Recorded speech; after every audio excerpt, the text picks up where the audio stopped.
اپنے آپ کو تعلیم دو۔ تم گھنٹوں سکرول کرتے ہو، شوز دیکھتے ہو، میمز پر ہنستے ہو، اور پھر حیران ہوتے ہو کہ تمہارا ذہن کیوں بوجھل لگتا ہے، توجہ کیوں ختم ہو گئی ہے، توانائی کیوں کم ہو گئی ہے۔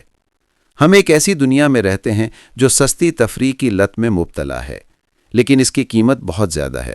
تمہاری ذہنی وضاحت، تمہارا علم، تمہارا وقت۔ ہر ریل، ہر ٹک ٹاک ڈرامہ، ہر فضول کلک تمہاری گہری سوچنے کی صلاحیت کو پگھلا رہا ہے۔ اور نہیں، یہ شرمندگی دلانے کے لیے نہیں، یہ تمہاری صلاحیت کی بات ہے۔ تمہارا دماغ محض چیزیں دیکھنے کے لیے نہیں بنایا گیا، بلکہ سمجھنے، سوال کرنے اور سیکھنے کے لیے بنا ہے۔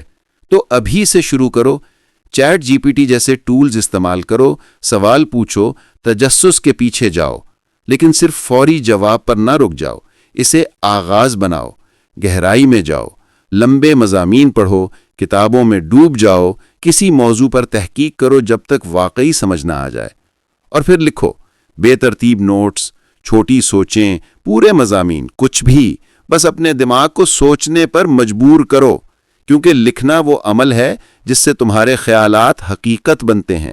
نئی زبان سیکھو، کچھ تکنیکی سیکھو، کچھ تخلیقی سیکھو، دکھاوے کے لیے نہیں، اپنی ترقی کے لیے، کیونکہ ترقی کا احساس سستی غفلت سے کہیں بہتر لگتا ہے۔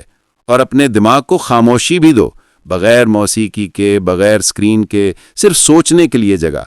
اگر تم دن میں سوچنے کا وقت نہیں دیتے تو تمہارا دماغ رات کو تمہیں سوچنے پر مجبور کرے گا، اور یہی وہ وجہ ہے کہ تم سو نہیں پاتے۔ تمہیں کامل بننے کی ضرورت نہیں، لیکن تمہیں اپنے ذہن کو آرام کے نام پر گلنے سے روکنا ہوگا۔ خود کو تعلیم دو، خود کو چیلنج کرو، اپنے دماغ کو اپنی سب سے مضبوط جگہ بناؤ۔